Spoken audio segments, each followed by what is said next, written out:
एक और team India के नाम घर पर शर्मनाक हार। पहले तो न्यूजीलैंड ने टेस्ट में क्लीन स्वीप किया और अब वनडे में।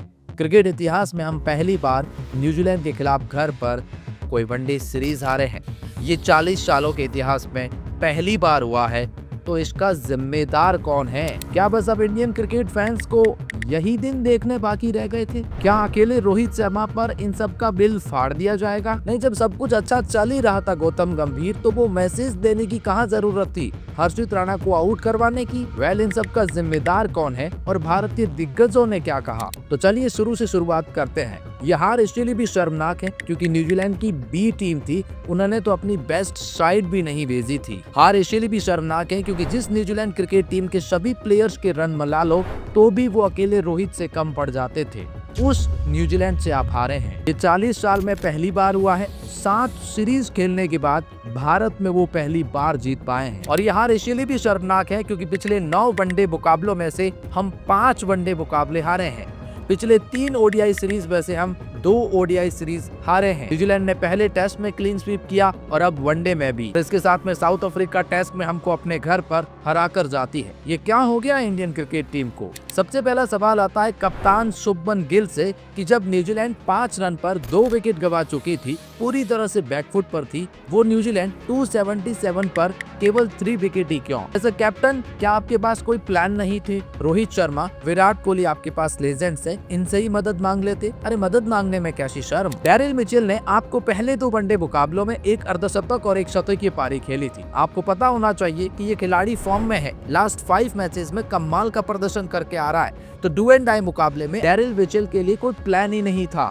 एज अ कैप्टन कोई तो प्लान होता, कुछ तो नया ऐड करते उस बंदे के लिए, लेकिन नहीं। ये हार इसीलिए भी चुकती है ना क्योंकि कप्तान शुभमन गिल को आखिरी 2 वनडे मुकाबलों में जो चाहिए था कि मतलब पहले फील्डिंग करनी है तो उन्हें वो फील्डिंग मिली, पहले बैटिंग करनी है तो वो बैटिंग मिली, दोनों में जो चाहते थे वो मिला। बावजूद उसके भी हार गए। तो क्या एक्सक्यूज है आपके पास शुभमन गिल? प्लेइंग 11 में अर्शदीप सिंह क्यों नहीं है? क्या एज अ कैप्टन आपके हाथ में इतना भी नहीं कि जिस खिलाड़ी को आप चाहते हैं उन्हें प्लेइंग 11 में ले सके? और इस बात से रविचंद्रन अश्विन भी काफी निराश दिखे कि यार अर्शदीप सिंह जैसा खिलाड़ी आपकी प्लेइंग 11 में नहीं है। रोटेशन पॉलिसी अपनाते हैं तो स्क्वाड में ही क्यों जगह देते हैं? रेस्टेड लाइक जसप्रीत बुमराह जिन्हें हमें आराम दिया है वैसे आराम दीजिए। स्क्वाड में आगे फिर काहे का रेस्ट? बल्लेबाज के तौर पर शुभमन गिल तो फ्लॉप होते ही है और हमारा भरोसा डू एंड डाई मुकाबलों में शुभमन गिल नहीं जीत पा रहे हैं। मोहम्मद कैफ ने शुभमन गिल की दोहरी मानसिकता पर भी सवाल उठाए। मोहम्मद कैफ कहते हैं कि जब इंडिया को टेस्ट में साउथ अफ्रीका के खिलाफ शुभमन गिल की बल्लेबाजी की जरूरत थी, वो इंजर्ड हो जाते हैं। भले ही इंडिया हार जाए लेकिन वो बल्लेबाजी करने नहीं आते हैं।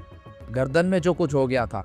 अच्छा, वहीं पर वाशिंगटन सुंदर जो पहले वनडे मुकाबले में न्यूजीलैंड के खिलाफ चोटिल होते हैं और वो नंबर 8-9 पर बल्लेबाजी करने आते हैं, जब आपको पता है कि वो इंजर्ड है तो बल्लेबाजी के लिए क्यों बुलाया? इनसे पहले भी 1-2 खिलाड़ी थे, उनको बुला लेते और आखिर में अगर लगता तो 10वें विकेट के लिए बुला लेते। ये पता चलता है कि शुभमन गिल को स्पेशल ट्रीटमेंट दिया गया साउथ अफ्रीका के खिलाफ और वाशिंगटन सुंदर को इंजर्ड होने के बावजूद भी पहले भेज दिया गया। तो ये दोहरा मापदंड क्यों? ये कहना है मोहम्मद कैफ का। और अगर आप इससे एग्री करते हैं तो कमेंट सेक्शन में बताना कि भाई शुभमन गिल पर सवाल है। जो कोई भी आपकी राय है, शुभमन गिल आप क्यों हार्दिक पांड्या, जसप्रीत बुमराह जैसे खिलाड़ियों को आराम देना चाहते हैं? मुझे ऐसा लगता है कि 2-2, 2.5 महीने जब वो आईपीएल खेलते हैं तो आराम की अगर कोई जरूरत नहीं तो यहाँ पर भी क्या जरूरत? एक T20 सीरीज खेलने से पहले आपको एक सीरीज में रेस्ट करने की जरूरत नहीं होनी चाहिए, और जब वो कि 20 दिन का गैप आपको पहले ही मिल गया है। हार की वजह में जाओगे तो पहले पायदान पर रविंद्र जडेजा को पाओगे। इस आखिरी मुकाबले में भी रविंद्र जडेजा बहुत ही खराब परफॉर्मेंस देते हैं। इनफैक्ट पूरे सीरीज में रविंद्र जडेजा बहुत ज्यादा खराब, फिर वो चाहे बॉलिंग से ले लो, फिर वो चाहे बैटिंग से ले लो। अब मुझे लगता है कि जड्डू को रिप्लेस कर देगा अक्षर पटेल, और जड्डू के लिए शायद आखिरी ओडीआई सीरीज भी हो सकती है। उसके बाद रोहित शर्मा पर भी सवाल रहेगा। तीनों मैचेस में स्टार्ट तो मिलती है लेकिन कन्वर्ट नहीं कर पाते हैं रोहित शर्मा। उसके बाद कुलदीप यादव, भाई क्या कमाल का खिलाड़ी था यार तू, लेकिन इस सीरीज में तुमसे अच्छा तो न्यूजीलैंड के डेब्यूटेंट कर रहे हैं।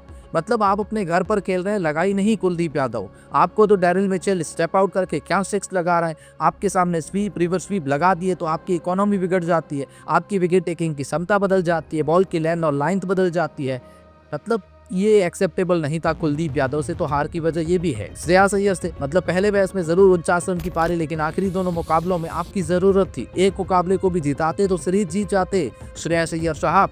आपने भी डिसअपॉइंटेड करा है इस ओडीआई सीरीज के अंदर। इरफान पठान ने ट्विटर अकाउंट पर ट्वीट करते हुए कहा कि इंडिया मिडिल फेज में स्ट्रगल कर रही है, वही न्यूजीलैंड मिडिल फेज में हमसे बेहतर खेल रही है।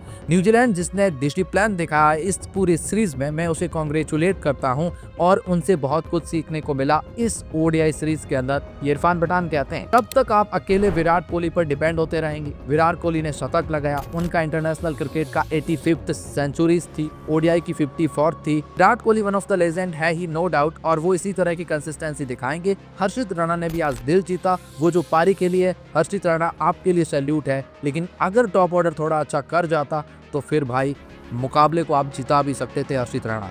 तो हर्षित राणा, उन्होंने तो अपनी परफॉर्मेंस से जवाब दिया है, लेकिन अब जवाब देने की बारी है शुभमन गिल को, गौतम गंभीर को, कि इस हार का जिम्मेदार कौन।